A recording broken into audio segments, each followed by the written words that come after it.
નમસ્કાર, સમાચારમાં આપનું સ્વાગત છે। પહેલા જોઈએ બુલેટિનના મુખ્ય સમાચાર। નવા સીમાંકન મુજબ અમદાવાદ મહાનગરપાલિકાની વોર્ડની સંખ્યા 64 થી ઘટી 48, જ્યારે રાજકોટ મહાનગરપાલિકાની વોર્ડ સંખ્યા 23 થી ઘટી થઈ 18। 11 જિલ્લા પંચાયત, 117 તાલુકા પંચાયત, 50 નગરપાલિકા અને 4 મહાનગરપાલિકા માટે નવી સીમાંકન પ્રક્રિયા પૂર્ણ। કાળઝાળ ગરમીથી ત્રસ્ત ગુજરાતને આગામી દિવસોમાં રાહતના કોઈ સંકેત નહીં। 2 જૂન પછી તાપમાન ઘટવાની હવામાન વિભાગની આગાહી। 40 થી 43 ડિગ્રી ગરમીમાં શેકાઈ રહેલા સુરેન્દ્રનગર, અમદાવાદ સહિતના અનેક શહેરો। સ્માર્ટ સિટી તરીકે શહેરોના વિકાસ માટે પ્રેરણા સ્ત્રોત બની રહેલું સુરત, નગર વિકાસના આ આદર્શ મોડેલમાં નાગરિકોને તમામ સેવાઓ ઓનલાઈન પૂરી પાડતી મહાનગરપાલિકા। સંખ્યાબંધ જાહેર સ્થળોએ મફત વાઈફાઈ કનેક્ટિવિટી મળતા સુરતી લાલાઓ ખુશ।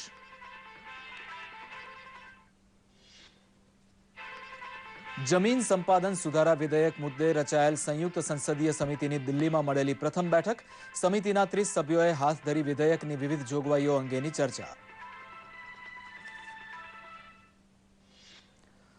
અમલદારો સામે એસીબીની કામગીરીને પરવાનગી આપતા વડી અદાલતના આદેશને પડકારતી કેન્દ્ર સરકારની અપીલ મામલે દિલ્હી સરકારને નોટિસ પાઠવતી સર્વોચ્ચ અદાલત। 3 સપ્તાહમાં જવાબ આપવા ફરમાન।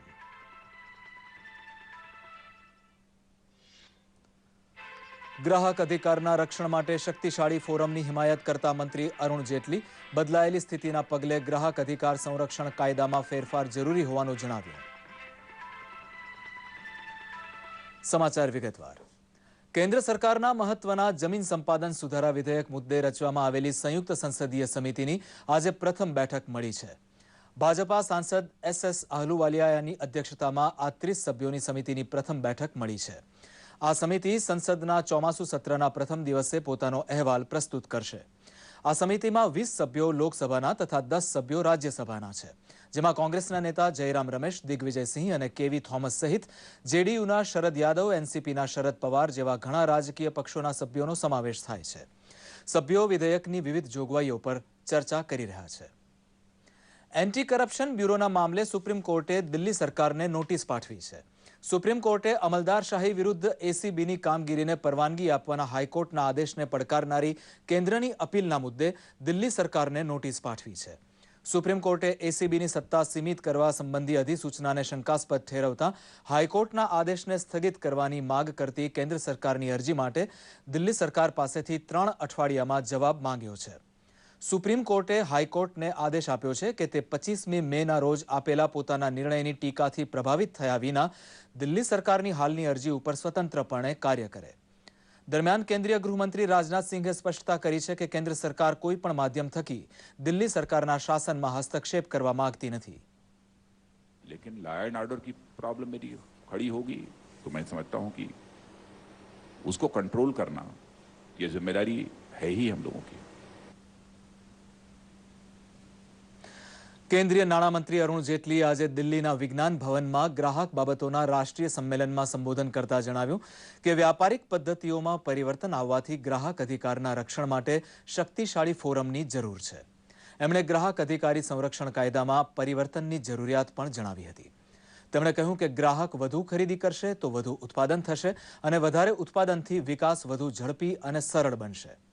તેમણે જણાવ્યું હતું કે હવે કાયદા વધુ સરળ અને પારદર્શક બન્યા છે, જે દરેક સામાન્ય વ્યક્તિને સમજાય તેવા છે। તેમણે જણાવ્યું કે કોર્પોરેટ્સને વાજબી દરો અપાશે તો બીજી તરફ સામાન્ય નાગરિકોને પણ પરવડે તેવી વ્યવસ્થાની જરૂર છે। And when it was framed in 1986, our economy was entirely different. As we moved into an age of surplus, the indices are different. In order to understand how the economy is going to move in the next few months or a year, you are asked what is the consumer confidence. One of the ideas behind giving, while I have said we'll phase out exemptions for corporates and give them a reasonable rate of tax, but to a segment of society, the individual taxpayer will give more and more exemptions. The idea is that he must be encouraged to save more, and he must be encouraged to have more money in his pocket so that he can spend more. રાજ્ય ચૂંટણી પંચ દ્વારા રાજ્યની સ્થાનિક સ્વરાજ્યની ચૂંટણી માટે નવેસરથી ward સીમાંકનની કામગીરી ચાલી રહી છે। પંચે આ સંબંધમાં અમદાવાદ અને રાજકોટ મહાનગરપાલિકા માટેના વોર્ડ સીમાંકનને અંતે નક્કી થયેલા નવા વોર્ડ અંગે જાહેરનામા બહાર પાડ્યા છે. પ્રસ્તુત છે એક અહેવાલ. રાજ્ય ચૂંટણી પંચ દ્વારા વર્ષ 2011ની વસ્તી ગણતરીના આંકડાના આધારે રાજ્યમાં આવેલી જિલ્લા પંચાયત, તાલુકા પંચાયત, નગરપાલિકાના અને મહાનગરપાલિકાના વોર્ડ્સના નવા સીમાંકનની કાર્યવાહી ઝડપથી ચાલી રહી છે. આ અંતર્ગત અમદાવાદ અને રાજકોટ મહાનગરપાલિકાના નવા વોર્ડ સીમાંકન અંગેના જાહેરનામા તાજેતરમાં જ બહાર પડ્યા. 55,77,940ની વસ્તી ધરાવતી અમદાવાદ મહાનગરપાલિકાના વોર્ડ્સનું નવેસરથી સીમાંકન કરતાં વોર્ડની સંખ્યા 64થી ઘટીને 48ની થઈ છે. અમદાવાદ મહાનગરપાલિકામાં હવે 192 સભ્યો માટે ચૂંટણી યોજાશે. એ જ પ્રમાણે 13,46,192ની વસ્તી ધરાવતી રાજકોટ મહાનગરપાલિકાની વોર્ડની સંખ્યા પણ 23થી ઘટીને 18ની થઈ છે. રાજકોટ મહાનગરપાલિકા માટે હવે 72 સભ્યો માટે ચૂંટણી થશે. અગાઉ વડોદરા અને સુરત મહાનગરપાલિકાના નવા સીમાંકન અંગેના જાહેરનામા બહાર પડી ચૂક્યા છે. વડોદરાની વોર્ડની સંખ્યા 25થી ઘટીને 19ની થઈ છે, જ્યારે સુરતના વોર્ડની સંખ્યા 38થી ઘટીને 29ની થઈ છે. અમદાવાદમાં જૂના વોર્ડ 64 હતા, જે હવે 48 થયા છે. રાજકોટમાં 23ના 18 થયા છે. વડોદરામાં 25ના 19 થયા છે. સુરતમાં 38ના 29 થયા છે. અને જે નવા જે બીજી કોર્પોરેશન છે એના જાહેરનામા જ્યારે થશે ત્યારે અમે એની પણ જાહેરાત કરશું. રાજ્ય ચૂંટણી પંચ રાજ્યની કુલ 31 પૈકીની 11 જિલ્લા પંચાયત, કુલ 230 પૈકીની 117 તાલુકા પંચાયત, કુલ 56 પૈકીની 50 નગરપાલિકા અને કુલ 6 પૈકીની 4 મહાનગરપાલિકાના કિસ્સામાં નવા વોર્ડ સીમાંકન સંબંધે જાહેરનામા બહાર પાડી ચૂકી છે. રાજ્ય ચૂંટણી પંચ સીમાંકનની પ્રક્રિયા પૂર્ણ કરવા માટે તત્પર છે અને ઝડપથી આ કાર્યવાહી થઈ રહી છે. આપણે આજે જિલ્લા પંચાયત 31 આપણી પાસે છે, એમાંથી 11ના જાહેરનામા થઈ ગયા છે. તાલુકા પંચાયત 230માં ચૂંટણી કરવાની છે, 117ના જાહેરનામા થઈ ગયા છે. નગરપાલિકાઓ 56 છે, એમાં 50ના જાહેરનામા થઈ ગયા છે. મહાનગરપાલિકાઓ 6 છે, જેમાંથી 4ના જાહેરનામા થઈ ગયા છે. સ્થાનિક સ્વરાજ્યની સંસ્થાઓ માટે બાકીની વોર્ડ સીમાંકન કામગીરી પણ ટૂંક સમયમાં પૂરી કરવામાં આવશે. દૂરદર્શન સમાચાર, અમદાવાદ. ગુજરાતભરમાં ગરમી ઘટવાનું નામ નથી લેતી. કાળઝાળ ગરમીથી પ્રજા, પશુ, પંખી તમામ ત્રસ્ત છે. હવામાન વિભાગની ધારણા મુજબ બીજી જૂન પછી ગરમીમાં રાહત મળી શકે છે. આજે સુરેન્દ્રનગર શહેર 43.9 ડિગ્રી સાથે સૌથી ગરમ શહેર રહ્યું હતું. સમગ્ર દેશની જેમ ગુજરાત રાજ્ય પણ કાળઝાળ ગરમીનો સામનો કરી રહ્યું છે. અમદાવાદ સહિત રાજ્યના વિવિધ શહેરોમાં મહત્તમ તાપમાનનો પારો 42 ડિગ્રીથી નીચે ઉતરવાનું નામ લેતો નથી. ધોમધખતા તાપમાં ખુલ્લામાં કામ કરતો શ્રમજીવી વર્ગ ભારે મુશ્કેલીનો સામનો કરી રહ્યો છે. હવામાન વિભાગનું માનો તો આવનારા દિવસોમાં તાપમાનમાં કોઈ ખાસ રાહત મળવાની સંભાવના નથી. હાલમાં જ રાજ્યના વિવિધ શહેરોમાં 40થી 43 ડિગ્રી તાપમાન નોંધાતું રહ્યું છે. जो कि 2 जून પછી તાપમાનમાં રાહત મળવાના સંકેત છે. गुजरात में जो इंलैंड स्टेशन है इसमें टेम्परेचर मेनली आपका 41 से लेके 43 प्लस चल रहा है. अभी ये सिचुएशन जो है, हमारा मानना यह है कि मेरा फोरकास्ट यह है कि 29, 30, 31 first and second, after second 2 तारीख के बाद, 2 जून के बाद मैक्सिमम टेम्परेचर में थोड़ा गिरावट आएगा. स्लाइट फॉल हम एक्सपेक्ट करते हैं, क्योंकि थोड़ा एक मॉइस्चर इनकर्शन भी हो जाएगा तब तक. ગરમીથી રાહત મેળવવા શેરડીનો રસ અને બરફના ગોળા કે ઠંડા પીણાનો જ જાણે કે આશરો છે.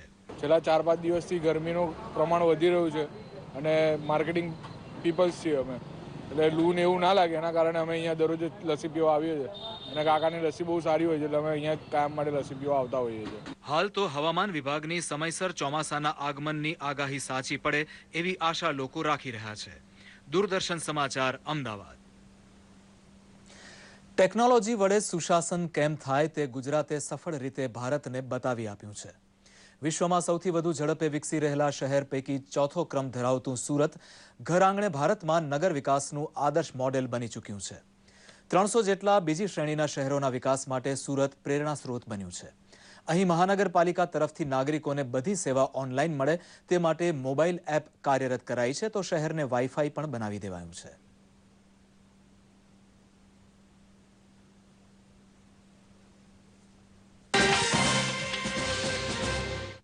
છે એક વિદ્યાર્થીની જેનું નામ છે ભૂમિકા વાડીવાળા. સુરતના માર્ગો પર મફત વાઈફાઈ કનેક્ટિવિટી મળતા તે ખુશ છે. મહાનગરપાલિકાએ શહેરમાં ઠેર ઠેર વાઈફાઈ ઝોન ઊભા કરતા ભૂમિકા જેવી નવી પેઢીને જાણે જલસો પડી ગયો છે. રેડિયેશન પ્રૂફ હોય તેવા સલામત ટાવર વડે ઇન્ટરનેટ સેવા અપાતી હોવાથી નાગરિકોને જરાય ચિંતા નથી. બાગ બગીચા, પ્રાણી સંગ્રહાલય તથા લાઇબ્રેરી જેવા સ્થળોએ વાઈફાઈની સુવિધાથી યુવક યુવતીઓને મજા પડી ગઈ છે. जा रहा है कि सब कुछ वाईफाई है, क्या वाकई आपको सुविधा मिल पाती है? जी जी डेफिनेटली बहुत ही अच्छी यहाँ पे सर्विस दी जा रही है और वैसे हम लोग काफ़ी स्टूडेंट्स हैं यहाँ पे जो प्रिपेयरिंग कर रहे हैं आईएएस के लिए, सिविल सर्विस के लिए. सो बहुत ही अच्छी वेबसाइट हमको सर्व करने के लिए मिलती है. यहाँ पे वाईफाई सुविधा मिल रही है जिसकी वजह से मेरी पढ़ाई में बहुत सारा हेल्प हो रहा है. हमें इंफॉर्मेशन चाहिए तो सब इंटरनेट का ही यूज़ करते हैं. सूरत में पीपीपी मॉडल पर शुरुआत की गई है. रिलायंस जियो के साथ फिलहाल जो है 22 जगह पे हम लोगों ने वाईफाई हॉटस्पॉट्स खड़े किए हैं जिसमें फ्री वाईफाई सुविधा दी है. कि आईटी पार्टनर्स की अगर बात करें तो माइक्रोसॉफ्ट कॉरपोरेशन की तरफ से सिटी नेक्स्ट इनिशिएटिव में सूरत का चयन किया गया है. સુરતી લાલાઓને સ્માર્ટ સિટીની પરિકલ્પના કોઈ રોમાંચ નથી આપતી, કારણ કે સ્માર્ટફોન ઉપર ઢગલાબંધ સેવા તેમને મળતી થઈ ગઈ છે. જન ફરિયાદ માટે વોટ્સએપ નંબર છે તો મોબાઈલ એપ કે વેબસાઇટ ઉપર ઓનલાઈન નારાજગી વ્યક્ત કરવાની સગવડ છે. ઈ ગવર્નન્સ વડે નાગરિકોને કેટલો કાર્યક્ષમ વહીવટ આપી શકાય તેનું ઉદાહરણ છે સુરત. कॉरपोरेशन की तरफ से मोबाइल एप्लीकेशन शुरू किया गया है जिसको 2 साल हो गए, जिसमें लोग टैक्स पेमेंट से लेके सभी इंटरेक्टिव सर्विसेज, बर्थ सर्टिफिकेट भी उसी से ले सकते हैं. सिविक सेंटर्स को हम लोग अभी वर्चुअल सिविक सेंटर्स मतलब इंटरनेट पे ऑनलाइन पर शुरू किए हैं. ભારતમાં સ્માર્ટ સિટી તરીકે વિકાસ કરવા પસંદ થયેલા 100 શહેરમાં સુરત પણ છે, પરંતુ સ્થાનિક વહીવટી તંત્ર માને છે કે સુરત ખરેખર તો સૌથી સ્માર્ટ શહેર બનશે. મહાનગરપાલિકાના વીજ વપરાશનો ત્રીજો ભાગ સ્વચ્છ ઉર્જા સ્ત્રોતમાંથી આવે છે. પવન ઉર્જા, બાયોગેસ તથા સૂર્ય ઉર્જા અહીં ઉત્પન્ન થાય છે, જેનું મોડેલ શહેરી વિકાસ મંત્રાલયે પણ ધ્યાનમાં લીધું છે. નાગરિકોને સુખ સગવડ બક્ષવામાં ટેકનોલોજી આધારિત પ્રયોગશીલતા દાખવવા બદલ સુરત અનેક એવોર્ડ જીતી ચૂક્યું છે અને વધુને વધુ એવોર્ડ મળતા જ રહે તેટલા બહેતરીન પ્રોજેક્ટ હાથ ઉપર છે. દૂરદર્શન સમાચાર, અમદાવાદ. મોદી સરકારની પહેલી વર્ષગાંઠ નિમિત્તે ઉજવાતા જનકલ્યાણ પર્વ અંતર્ગત કેન્દ્રીય ગૃહમંત્રી રાજનાથ સિંહ ગઈકાલે રાજકોટમાં હતા. મોડી સાંજે માવડી ખાતે તેમણે જાહેર સભાને સંબોધી હતી. રાજનાથ સિંહે મોદી સરકારની ઉપલબ્ધિઓની માહિતી આપી હતી. તેમણે જણાવ્યું કે સરકાર ખેડૂતોના ઉત્કર્ષ માટે પ્રતિબદ્ધ છે અને ખેડૂતોને કોઈ પણ પ્રકારે અન્યાય થવા દેવાશે નહીં. દેશના ખેડૂતો સમૃદ્ધ બને તે માટે સરકાર એક યોજના તૈયાર કરી રહી હોવાની વાત પણ તેમણે કરી હતી. અરુણાચલ પ્રદેશ ભારતનો હિસ્સો નથી તેવા ચીન દ્વારા કરાતા દાવાને નકારી કાઢતા તેમણે જણાવ્યું કે અરુણાચલ પ્રદેશ તેમજ કાશ્મીર ભારતના અખંડ ભાગ છે. તેમણે ઉમેર્યું હતું કે રાજકારણ સત્તા મેળવવા માટે નહીં પરંતુ દેશના ઘડતર માટે કરવું જોઈએ. कि कैसे इस हिंदुस्तान के किसानों की खेती बाड़ी को लाभकारी, प्रॉफिटेबल कैसे बनाया जा सके, इसके संबंध में भी हम लोग गंभीरतापूर्वक विचार कर रहे हैं. एक बैठक हम लोगों की प्रधानमंत्री जी के साथ हो चुकी है.